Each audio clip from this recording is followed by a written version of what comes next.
வணக்கம் மக்களே, நீங்கள் பார்த்து கொண்டிருப்பது தி ஜீனியஸ் ஷோ. நான் உங்களோட ஜீவா. ஸோ இன்னைக்கு இந்த ஸ்பெசிபிக் வீடியோல நம்ம எதை பத்தி பார்க்க போறோம் அப்படின்னு சொல்லி பாத்தீங்கன்னா, நீங்க போராடுறதுக்கு டாப் 5 ரீசன்ஸ் இதை பத்தி தான் பார்க்க போறோம். நீங்க ஒரு ஜாப்க்கு போறீங்க, சம்பாதிக்கிறீங்க, ஆனா மந்த் எண்ட்ல உங்ககிட்ட காசே இல்லை, இது வரையும் உங்கள்கிட்ட சேவிங்ஸே இல்லை, வர காசுலாம் எங்க போகுதுன்னே தெரியல ப்ரோ அப்படின்னு நீங்க சொன்னீங்கன்னா உங்களுக்கான வீடியோ தான் இது. இந்த வீடியோவை கடைசி வரையும் ஸ்கிப் பண்ணாம பாருங்க.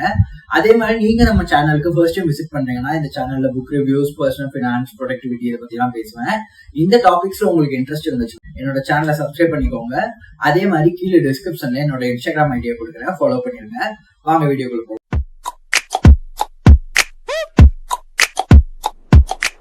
டு பி ஹானஸ்ட், எனக்கு பர்சனல் ஃபினான்ஸை எங்க இருந்து ஸ்டார்ட் பண்றதுன்னு எனக்கு தெரியல. அதனாலதான் பேசிக்ஸ்ல இருந்து ஸ்டார்ட் பண்ணலாம்னு நான் நினைச்சேன். நீங்க போராடுறதுக்கு ஃபர்ஸ்ட் ரீசனே என்ன அப்படின்னு சொல்லிட்டு பாத்தீங்கன்னா, பட்ஜெட்டிங் தான். பட்ஜெட்டிங்ல 2 பிரச்சனை. ஒண்ணு வந்து சில பேருக்கு பட்ஜெட்டிங்னா என்னன்னே தெரியாது, பண்ணவே மாட்டாங்க. சேலரி வரும், செலவு பண்ணுவாங்க. சில பேர்லாம் நான் பாத்திருக்கேன் என் லைஃப்லயே. 22ஆம் தேதி 23ஆம் தேதிக்கு அப்புறம் பேங்க் அக்கௌண்டே செக் பண்ண மாட்டான். ஏன்னா அவனுக்கு பேங்க் அக்கௌண்ட் செக் பண்ணா ஒரு ஷாக் கிடைக்கும்னு சொல்லிட்டு செலவு பண்ற வரையும் பண்ணிட்டு எப்ப இன்சஃபிஷியன்ட் பேலன்ஸ் வருதோ அப்பதான் போயிட்டு பேங்க் அக்கௌண்டே செக் பண்ணுவாங்க. சோ அது விதம். 2வது விதம், இதுதான் கொஞ்சம் விசித்திரமான டைப்னே சொல்லலாம். பட்ஜெட்டிங் பண்ணுவாங்க, ஆனா அவங்களுக்கே தெரியும் இப்போ ஒரு 20,000 அவங்க சம்பாதிக்கிறாங்கன்னு வச்சுப்போமே, அவங்களால ஒரு 15,000 இல்லாம வாழ முடியாதுன்னு அவங்களுக்கு தெரியும். ஆனா வேணுக்குனே போயிட்டு 12,000 ரூபாய்க்கு பட்ஜெட்டிங் பண்ணுவாங்க. ரொம்ப ஃப்ரூகலா, ரொம்ப கணக்கு பண்ணி பட்ஜெட் பண்ணுவாங்க. அப்படி பட்ஜெட் பண்றதுல பிரச்சனை என்னன்னா, ஒரு மாசம் ஒரு 20 தேதி ஆகிறப்பயே அவங்க வந்து அவங்களோட பட்ஜெட்டை கிராஸ் பண்ணி செலவு பண்ணிடுவாங்க. செலவு பண்ண வாட்டி என்ன பண்ணுவாங்கன்னா, சரி இந்த மாசம் தான் எப்படியா இருந்தாலும் பட்ஜெட் செலவு பண்ணலன்னு சொல்லிட்டு அவங்க சேவ் பண்ணி வைக்கிற அந்த 3,000-4,000 கூட சேர்த்து செலவு பண்ணிட்டு நெக்ஸ்ட் மந்த்ல இருந்து நான் ஸ்கிராச்ல இருந்து ஸ்டார்ட் பண்றேன் அப்படின்னு சொல்லுவாங்க. ஃபர்ஸ்ட் என்ன பண்ணுங்க, பட்ஜெட்டிங் பண்ண ஸ்டார்ட் பண்ணுங்க. பட்ஜெட்டிங் வேற, சேவிங்ஸ் வேற. பட்ஜெட் பண்ற எல்லாரும் சேவ் பண்ணணுங்கிற அவசியமே கிடையாது. அதனால லெட்ஸ் சே நீங்க ஒரு 20,000-30,000 நீங்க சம்பாதிக்கிறீங்க. அஃப்கோர்ஸ் நீங்க இப்பதான் ஃபர்ஸ்ட் ஜாப்ல ஜாயின் பண்றீங்கன்னா ஃபர்ஸ்ட் 1 or 2 years நீங்க என்ஜாய் பண்ணதான் வேணும். நானும் அதான் பண்ணேன். நீங்க லெட்ஸ் சே நீங்க ஒரு 20,000-30,000 நீங்க சம்பாதிக்கிறீங்க, எல்லாத்தையுமே நீங்க செலவு பண்ணணும்னா கூட அதுக்கு பட்ஜெட் பண்ணுங்க. இப்போ ஒரு 20,000 நீங்க செலவு பண்ணணும்னா அதுல ஃபுட்டுக்கு எவ்வளோ, டிரான்ஸ்போர்ட்டுக்கு எவ்வளோ, ஃபேஷனுக்கு எவ்வளோ, என்டர்டைன்மெண்ட்டுக்கு எவ்வளோ, வெளியில சுத்தறதுக்கு எவ்வளவுன்னு சொல்லிட்டு பட்ஜெட் பண்ணி அந்த பட்ஜெட்டை ஓரளவுக்கு மேட்ச் பண்ண பாருங்க. ப்ரோ எப்படியா இருந்தாலும் நான் செலவு தானே பண்ண போறேன், நான் எதுக்கு பட்ஜெட் பண்ணணும் அப்படின்னு நீங்க கேட்கலாம். கரெக்ட் தான். பட்ஜெட்டிங்ல ப்ராப்ளமே எங்க அப்படின்னு சொல்லிட்டு பாத்தீங்கன்னா, பட்ஜெட் பண்ணணும்னாலே நம்ம சேவ் பண்ணுங்கிற மைண்ட் செட்டுக்கு போயிடுவோம். சோ அதை விட்டுட்டு ஃபர்ஸ்ட் நீங்க பண்ற செலவு எங்கெங்க போகுதுன்னு கான்சியஸா ஸ்பெண்ட் பண்ணுங்க. ஒன்ஸ் நீங்க இதை ஃபாலோ பண்ணீங்கன்னு வைங்களேன், ஒரு 2 to 3 monthsல உங்களுக்கே தெரிஞ்சிடும் எங்கெல்லாம் நம்ம தேவையில்லாம செலவு பண்றோம். உங்களுக்கே ஒரு பாயிண்ட்க்கு அப்புறம் போர் ஆயிடும். உங்களுக்கே தெரியும் எங்கெல்லாம் உங்களால கட் டவுன் பண்ண முடியும், எங்கெல்லாம் சேவ் பண்ண முடியும்னு சொல்லிட்டு. சோ ஃபர்ஸ்ட் திங், நீங்க எவ்வளவு செலவு பண்ணாலும் பட்ஜெட் பண்ண ஸ்டார்ட் பண்ணுங்க. அதுக்கேற்ற மாதிரி செலவு பண்ண ஸ்டார்ட் பண்ணுங்க. நம்மளால மணியே சேவ் பண்ண முடியாததுக்கு செகண்ட் ப்ராப்ளம் என்ன அப்படின்னு சொல்லிட்டு பாத்தீங்கன்னா, ஃப்ரீக்வென்ட் லைஃப் ஸ்டைல் சேஞ்சஸ். என்னோட பர்சனல் லைஃபே எடுத்துக்கோமே, நான் என்னோட கெரியரை ஸ்டார்ட் பண்ணி ஒரு 2 yearsக்கு மேல ஆகுது. நான் ஃபர்ஸ்ட் வந்து ஒரு 10K சேலரி வாங்கினேன்னு வச்சுக்கோங்க. இப்ப என்னோட லாஸ்ட் மந்த் சேலரி எவ்வளவு அப்படின்னு சொல்லிட்டு பாத்தீங்கன்னா 18K. சோ திட்ட ஒரு 2 times என்னோட சேலரி வந்து இன்க்ரீஸ் ஆயிருக்கு. அப்கோர்ஸ் இது அப்சல்யூட் நம்பர்ஸ் கிடையாது. பட் நான் ஃபர்ஸ்ட் என்னோட வேலையை ஸ்டார்ட் பண்ணப்ப நான் எவ்வளவு சம்பளம் வாங்கணும், அதை விட திட்டத்தட்ட 2 மடங்கு சேலரி நான் வாங்கிட்டு இருக்கேன். ஆனா பிரச்சனை என்னன்னா, 10Kல என்னோட சேலரி வாங்கினப்பையும் எல்லாத்தையுமே நான் செலவு பண்ணிட்டேன். அதுக்கான காரணங்களும் வச்சிருந்தேன். இப்ப நியர்லி 18K வாங்குறப்பையும் இப்பயும் எல்லாமே என்னால செலவு பண்ண முடிஞ்சது.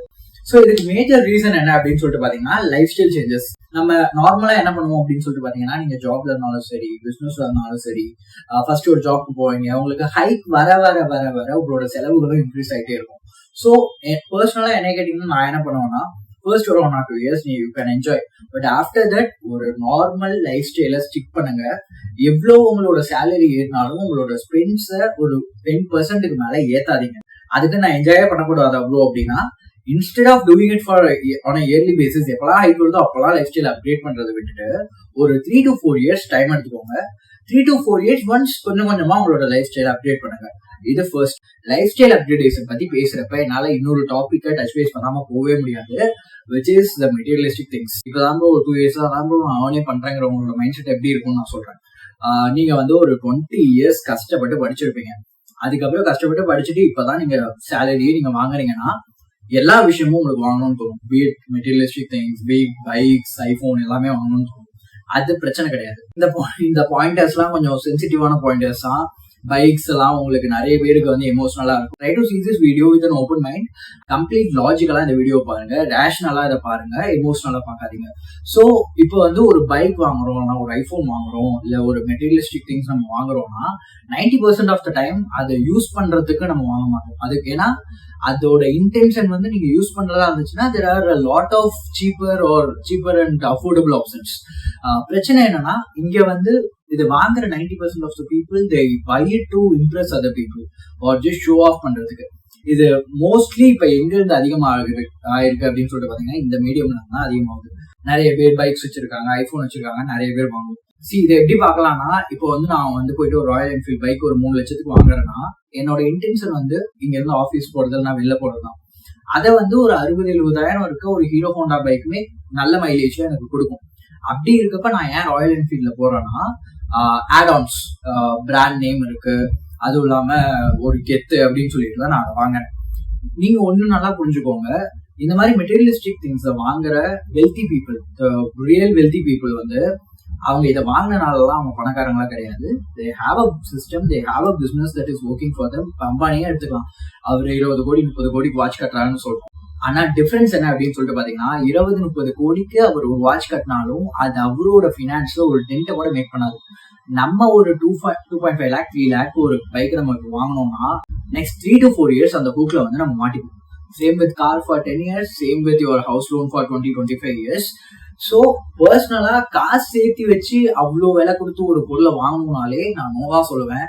இதுல worst thing என்னன்னா, இது எல்லாத்தையுமே நீங்க வந்து இஎம்ஐல வாங்குவீங்க. நம்ம இன்னைக்கு வந்து அடிக்ஷன் பத்தி நிறைய பேசிட்டு இருக்கோம், ஆல்கஹால் பத்தி பேசுறோம், ஸ்மோக்கிங் பத்தி பேசுறோம், கள்ளச்சாராயம், நிறைய விஷயம் வந்துட்டு இருக்கு. ஆனா இருக்கிறதுலே பெரிய அடிக்ஷன் இந்த மெட்டீரியலிஸ்டிக் அடிக்ஷன் தான். Let's say you buy a bike or a car or a house. நம்ம இந்த அடிக்ஷன்லாம் வந்து நம்மளா வச்சுக்கிற ஆப்பு. இதவே நம்ம பெருசா சொல்லிட்டு இருக்கோம். இப்ப நீங்க ஒரு பேங்க்ல போயிட்டு ஒரு லோன் வாங்கினீங்கன்னா, ஒரு ஹோம் லோன் வாங்கினீங்கன்னா நெக்ஸ்ட் 20 இயர்ஸ்க்கு அவன் வந்து உங்களை அடிக்ஷன் மாதிரி யூஸ் பண்ணிட்டு இருப்பாங்க. நெக்ஸ்ட் 20 இயர்ஸ்க்கு நீங்க ஸ்லேவ் மாதிரி ஒர்க் பண்ணி இப்போ ஒரு 50,000 20,000 ரூபாய் நீங்க இஎம்ஐ கட்டணும்னா மாசத்துல திட்ட பாதி நாள் நீங்க பேங்க்ல தான் ஒர்க் பண்ணுவீங்க. So saving money and managing your lifestyle இருக்கு இல்லையா, இது ஜஸ்ட் உங்களுக்கு மணியை மட்டும் கொடுக்காது, it gives you and actual freedom. உங்களுக்கு ஆல்ரெடி வந்து இஎம்ஐஸ் எதனா இருந்துச்சுன்னா உங்களால இதை ஃபீல் பண்ணிக்க முடியும். இஎம்ஐ எடுக்கிறதுக்கு முன்னாடி உங்களோட மென்டல் பீஸ், உங்களோட ஃப்ரீடம் எப்படி இருந்துச்சு, இஎம்ஐக்கு எடுத்ததுக்கு அப்புறம் உங்களோட மென்டல் பீஸ், ஃப்ரீடம்லாம் எப்படி இருக்குன்னு நீங்க யோசிச்சு பாருங்க. You can feel the difference. அப்படி இல்லைன்னா உங்க ஃப்ரெண்ட்ஸ் யாராச்சும் இஎம்ஐ கட்டிட்டு இருந்தாங்கன்னா அவங்க கிட்ட போய் கேளுங்க. EMI is a big no. until and unless நீங்க ஸ்டடீஸ்க்காக கட்டிட்டு இருக்கீங்கன்னா that's still fine, that's a good debt.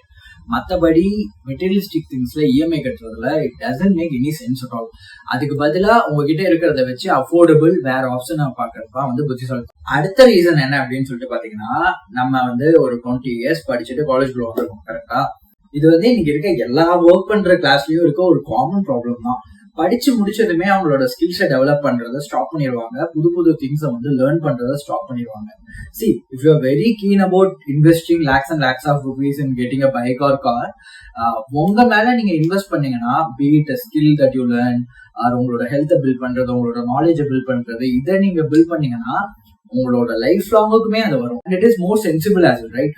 And problem என்ன அப்படின்னு சொல்லிட்டு பாத்தீங்கன்னா, எனக்கு பர்சனலா எதுல எனக்கு நம்பிக்கை கிடையாதுன்னா, வாங்குற எல்லா சம்பளத்தையும் பயங்கரமா செலவு பண்ணிட்டு எல்லாத்தையுமே அடுத்த மாச பேச்சக்லயே வாழ்ந்துகிட்டு இருக்கிறதுலயும் எனக்கு வந்து நம்பிக்கை கிடையாது. அதே மாதிரி ரொம்ப ஃப்ரூகலா நான் இருக்கேன், ரொம்ப காசு சேர்த்து வைக்கணும் அப்படின்னு சொல்லிட்டு ஒரு 1 லட்சம் ரூபாய் சம்பாதிச்சாலும் வெறும் 10,000 செலவு பண்ணிட்டு 90,000 வந்து சேர்த்து வச்சுட்டு நாளைக்கு நான் அனுபவிப்பேன்னு சொல்றதுலயும் வந்து எனக்கு நம்பிக்கை கிடையாது. ரெண்டுமே ஒரு பேலன்ஸ் வேணும். நீங்க ஸ்பெண்ட் பண்றதும் பண்ணணும், அனுபவிக்கிறதும் அனுபவிக்கணும். அதுக்கேற்ற மாதிரி லைக் ஃபியூச்சருக்கு இல்லைன்னா உங்களோட ஜென்ரேஷனுக்கு விட்டுட்டு போறதுக்கான அசட்ஸையும் நீங்க பில்ட் பண்றது, ரெண்டையும் பேலன்ஸ் பண்ணி தான் ஆகணும். ப்ராப்ளம் என்ன அப்படின்னு சொல்லிட்டு பாத்தீங்கன்னா, நீங்க எவ்வளவுதான் அப்படி ஃப்ரூகலா இருந்தாலும் ஒரு பாயிண்ட்டுக்கு மேல உங்களோட ஸ்பெண்டிங்ஸை உங்களால கண்ட்ரோல் பண்ண முடியாது. அண்ட் உங்களோட சேவிங்ஸும் லிமிட்டடா தான் இருக்கும். நார்மலா இன்னைக்கு வந்து if you are a decent performer, உங்களோட hike could be somewhere around 15 to 20%. இல்ல நீங்க வந்து பயங்கர பெர்ஃபார்மரா இருக்கீங்க அண்ட் கம்பெனி தாவிட்டு இருக்கீங்கன்னா you can even get 30-40% hike every year. So உங்களோட ஸ்பெண்டிங்ஸை கண்ட்ரோல் பண்றது ஒரு அளவுக்கு தான் உங்களால பண்ண முடியும். அதுக்கு மேல உங்களோட இன்கம்மை எப்படிலாம் இன்க்ரீஸ் பண்ணலாம்னு யோசிங்க. அதுக்கேற்ற மாதிரி ஸ்கில்ஸ் டெவலப் பண்ணிக்கோங்க. அது மட்டும் தான் வந்து உங்களை லாங் டேர்ம்ல ஹெல்ப் பண்ணும். ஏன்னா ஒரு பாயிண்ட்டுக்கு மேல உங்களால ஸ்பென்ஸை வந்து கண்ட்ரோல் பண்ண முடியாது. மேபி இப்ப நீங்க இந்த வீடியோ பார்த்துட்டு இருக்க பேச்சுலரா இருப்பீங்க, ஒன்ஸ் மேரேஜ் ஆயிடுச்சுன்னா இதுக்கப்புறம் எங்க போய் கண்ட்ரோல் பண்ணுவீங்க? ஸோ சைட் பை சைடு உங்களோட சேவிங்ஸை இன்க்ரீஸ் பண்ண உங்களோட ஸ்பென்ஸையும் வந்து கொஞ்சம் கொஞ்சமா இன்க்ரீஸ் பண்ண ஸ்டார்ட் பண்ணாங்க. இல்லைன்னா லாங் டேர்ம்ல வந்து that wouldn't make. Last and final point அப்படி என்ன அப்படின்னு சொல்லிட்டு பாத்தீங்கன்னா, நம்ம கொஞ்சம் கொஞ்சமா எங்கேயாச்சும் சேர்த்து வச்சிருக்கோம். திடீர்னு ஏதாச்சும் ஒரு எமர்ஜென்சி வரும். அந்த எமர்ஜென்சில எல்லாமே வாஷ் அவுட் ஆகிறதா நான் நிறைய பேர்ட்டு என் ஃப்ரெண்ட்ஸ் கிட்ட பார்த்திருக்கேன். இது நடந்ததுமே ஏன்னா ஒரு கார்பஸே பில்ட் பண்ணிருப்பான், ஒரு 1 lakh 2 lakh பில்ட் பண்ணிருப்பான் கஷ்டப்பட்டு. அது எல்லாமே டக்குன்னு ஒரு எமர்ஜென்சில போயிடுச்சுன்னா மறுபடியும் ஜீரோல இருந்து ஸ்டார்ட் பண்றதுக்கு அவனுக்கு அந்த மைண்ட் செட் வராது. எப்படியா இருந்தாலும் போவதானே போகுதுன்னு சொல்லிட்டு செலவு பண்ண ஸ்டார்ட் பண்ணிடுவாங்க. So very very important. If your in job, எவ்வளவு நீங்க சம்பாதிச்சாலும் சரி, உங்களோட மாச செலவு இருக்கு இல்லையா, ஒரு 10,000 ரூபாய் உங்க மாச செலவுனா 60,000 ரூபாய் வச்சு, அதாவது 6 மாச செலவை வந்து லிக்விடா நீங்க எமர்ஜென்சி ஃபண்டா வச்சிருக்கணும். ஸோ தட் உங்களுக்கு ஒரு வேலையே போனாலும் ஒரு நெக்ஸ்ட் 6 months உங்களால சர்வை பண்ண முடியும், நெக்ஸ்ட் வேலை கிடைக்கிற வரைக்கும். ஸோ அந்த எமர்ஜென்சி ஃபண்டை ஃபர்ஸ்ட் பில்ட் பண்ணுங்க. செகண்ட் வந்து என்ன அப்படின்னு சொல்லிட்டு பாத்தீங்கன்னா, எமர்ஜென்சிஸ்னா ஒரு கார் வாங்குறது, ஒரு பைக் வாங்குறது, ஒரு டூர் போறது, இதெல்லாம் நான் எமர்ஜென்சிஸ்ல சேர்த்தவே மாட்டேன். இதை நீங்க தான் பிளான் பண்ணணும். That is on you. But mostly emergencies எங்க இருந்து வரும் அப்படின்னு சொல்லிட்டு பாத்தீங்கன்னா, ஹெல்த் ரிலேட்டட் எமர்ஜென்சிஸ் தான் வரும். அதுதான் நிறைய காஸ்ட்டுமே கூட. ஒரு நார்மல் ஆப்ரேஷன் நீங்க பண்ணணும் கூட ஒரு 1.5 லட்சம் ரூபாய் இல்லாம உங்களால ஹாஸ்பிட்டலுக்கே போக முடியாது. ஸோ அதனால என்ன பண்ணுங்கன்னா, வெரி வெரி இம்பார்ட்டன்ட், உங்க வீட்டுல வந்து வயசானவங்க இருந்தாங்கன்னா ஒரு நல்ல ஹெல்த் இன்சூரன்ஸ் பிளானா வந்து பார்த்து வச்சிருங்க. Insurance very very important. Get it straight into your minds. நான் இங்க இன்சூரன்ஸ் பத்தி பேசுறப்ப life insurance or any other form of investment பத்தி நான் பேசவே கிடையாது. Pure health insurance. ஒரு இயருக்கு நீங்க இவ்வளவு பிரீமியம் பே பண்ணுவீங்க, அந்த இயர்ல உங்களுக்கு என்ன ஹாஸ்பிட்டலைசேஷன் ஆனாலும் அந்த கம்பெனிஸ் வந்து அந்த செலவை பார்த்துக்கும். ஸோ அதுதான் பியூர் எமர்ஜென்சி ரிலேட்டட் ஒன். மற்றபடி இந்த லைஃப் இன்சூரன்ஸ் அந்த ப்ராடக்ட்ஸ் எல்லாம் வந்து எனக்கு அவ்வளோக்கா நம்பிக்கை கிடையாது. அதனால it is very very mandatory. உங்க ஃபேமிலியில இருக்க எல்லாருக்கும் ஒரு health insurance make sure you have it. And 6 monthsக்கான எமர்ஜென்சி ஃபண்ட் உங்களுக்கோ இல்ல உங்க ஃபேமிலிக்கோ தேவையான ஒரு மாச செலவை வந்து பில் பண்ணுங்க.